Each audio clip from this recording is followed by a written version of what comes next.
में लाल किला के पास सोमवार शाम हुए धमाके की गूंज से दिल्ली सहम गई।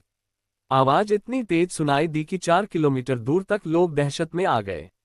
धमाके बाद घटनास्थल का मंजर बेहद भयावह था। पुलिस जांच में खुलासा हुआ है यह आईडी ब्लास्ट था। राजधानी दिल्ली में लाल किले के पास हुए धमाके की जांच में नया खुलासा हुआ है। दिल्ली पुलिस अधिकारियों ने बताया कि यह आईडी बम धमाका था। पुलिस सूत्रों ने बताया कि पुलिस की प्रारंभिक जांच से पता चलता है कि लाल किले के पास हुए विस्फोट में अमोनियम नाइट्रेट, ईंधन तेल और डेटोनेटर का इस्तेमाल किया है। हालांकि इसकी अभी तक पुष्टि नहीं हुई है। पुलिस सूत्रों से जानकारी मिली है कि उमर मोहम्मद फरीदाबाद मॉड्यूल का एक और डॉक्टर था।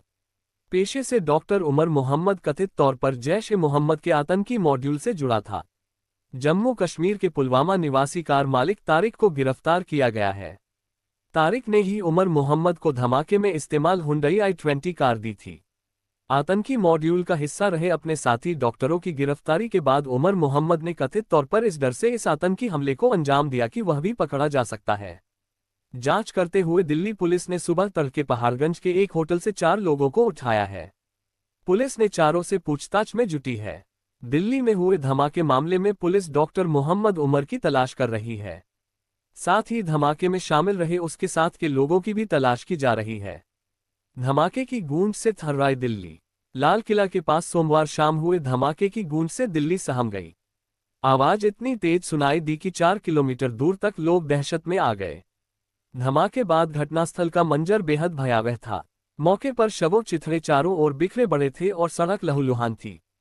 चश्मदीदों का कहना है कि धमाका इतना जबरदस्त था कि कुछ देर के लिए लोगों के कान बंद हो गए। कई इलाकों में भूकंप या गैस विस्फोट समझकर लोग घरों और दुकानों से बाहर आ गए। कुछ देर के लिए गुल हुई बिजली। पुरानी Delhi, Connaught Place, Daryaganj, ITO, civil lines और जामा मस्जिद इलाकों में भी दहशत का माहौल है। धमाके के कुछ मिनटों में ही आसपास के इलाकों की बिजली कुछ देर के लिए गुल हो गई। दुकानों के शटर गिरने लगे और शाम की खरीदारी के बीच लोगों ने अफरा तफरी में बाजार छोड़ना शुरू कर दिया। कनॉट प्लेस समेत कई बाजार बंद। कनॉट प्लेस, चांदनी चौक और दरियागंज के कई बाजारों को एहतियातन बंद करवा दिया गया। पुलिस ने सुरक्षा कारणों से लाल किले से लेकर राजघाट और दरियागंज तक यातायात रोक दिया। दिल्ली पुलिस की सलाह पर मेट्रो स्टेशन के गेट नंबर 1 और 4 को अस्थायी रूप से बंद किया गया। प्रत्यक्षदर्शियों का कहना है कि धमाके की आवाज इतनी तीव्र थी कि सिविल लाइंस और ITO तक लोगों ने झटका महसूस किया। चांदनी चौक के कारोबारी रमेश गुप्ता ने बताया कि हम दुकान बंद करने ही वाले थे कि अचानक जोरदार धमाका हुआ। पहले लगा जैसे ट्रांसफॉर्मर फटा, लेकिन कुछ सेकंड में लोगों की चीख पुकार सुनाई देने लगी। कई जगह टूटे शीशे, मेट्रो सेवाएं रोकी गईं। विस्फोट की तीव्रता से आसपास की कई दुकानों और घरों के शीशे चटक गए। लाल मंदिर और मेट्रो स्टेशन पर लगे कांच के दरवाजे टूट गए। सुरक्षा एजेंसियों ने स्थिति का आकलन करने के लिए लाल किला, दिल्ली गेट, ITO और राजीव चौक मेट्रो स्टेशन पर सेवाएं कुछ देर रोक दी। शाम 7 बजे से करीब 20 मिनट तक येलो और वायलेट लाइन पर ट्रेनें धीमी गति से चलीं। लोगों में दहशत, मोबाइल नेटवर्क ठप। धमाके के बाद इलाके में मोबाइल नेटवर्क पर अचानक लोड बढ़ गया। लोग अपने घरवालों को फोन करने लगे, जिससे कुछ समय तक कॉल कनेक्ट नहीं हो पा रहे थे। पुलिस को 1 घंटे में 200 से अधिक कॉल्स मिली, जिनमें ज्यादातर लोग अपने क्षेत्र में आवाज सुनाई देने और झटके महसूस होने की सूचना दे रहे थे। रात तक गूंजती रही सनसनी। रात 10 बजे तक कई इलाकों में लोगों के बीच चर्चा का विषय सिर्फ एक ही रहा कि इतनी तेज आवाज कहां से आई। सोशल मीडिया पर भी दिल्ली वासियों ने अपनी लोकेशन से धमाके की गूंज की पुष्टि करते हुए वीडियो साझा किए। हालांकि पुलिस ने लोगों से अफवाहें न फैलाने और केवल आधिकारिक जानकारी पर भरोसा करने की अपील की है। सुरक्षा पर उठे सवाल। दिन में होता धमाका तो और भयावह होता मंजर। लाल किला मेट्रो स्टेशन के गेट नंबर 1 के पास सोमवार शाम हुए धमाके ने राजधानी की सुरक्षा व्यवस्थाओं पर सवाल तो उठाए हैं, साथ ही सोचने पर विवश कर दिया है कि अगर घटना दिन के होती तो इसका असर कितना भयावह होता। दिन के वक्त यह इलाका दिल्ली के सबसे व्यस्ततम हिस्सों में गिना जाता है।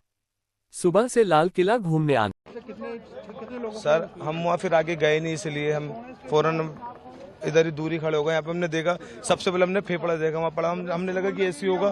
फिर हमने सर को यहाँ पे SHO को बताया हमने कि यहाँ पे सर ये गोश्त पड़ा हुआ है यहाँ पर। उसके बाद हमें लगा कि ऐसी होगा गोश्त, लेकिन उसके बाद फिर हमने हाथ देखा, हम तो खुद शॉक्ड हो गए कि मतलब बयान नहीं कर सकते इस चीज़ को। आज करीब 6:52 पे एक यहाँ पे रेड लाइट पे एक स्लो मूविंग व्हीकल जो रेड लाइट की तरफ आके रुका था, उसमें एक ये एक्सप्लोजन हुआ है। उस वक्त गाड़ी के अंदर जो पैसेंजर्स उसके अंदर ही थे और इस एक्सप्लोजन से जो है आसपास की गाड़ियों में भी क्षति हुई। जैसे ही इसकी खबर मिली, हम सारी एजेंसीज जो है, Delhi police, FSL, NIA, NSG, उनकी टीम्स यहाँ पे आ चुकी हैं और हालात का जायजा भी ले रही है। हर तरीके से इस जो है एक्सप्लोजन के बारे में जांच की जा रही है और जल्दी ही इसका आकलन करके इसका जो भी रिजल्ट निकलेगा वो आपको बताया जाएगा। इस इंसिडेंट में कुछ लोग को इंजरीज भी आई हैं और कुछ लोगों की डेथ भी हुई है, तो वो अभी हालात का जायजा लिया जा रहा है और एग्जैक्ट फिगर्स जो हैं आपको कुछ ही देर में बता दी जाएंगी और सिचुएशन को रेगुलरली मॉनिटर किया जा रहा है और गृह मंत्री जी भी जो है उनसे रेगुलरली उनका फोन किया था, उनको रेगुलरली ब्रीफ किया जा रहा है और उनको टाइम टू टाइम पूरी सूचना दी जा रही है और आगे जैसे भी हालात होंगे, जो भी नतीजा निकलेगा आपको बताया जाएगा। अभी इसको आकलन किया जा रहा है।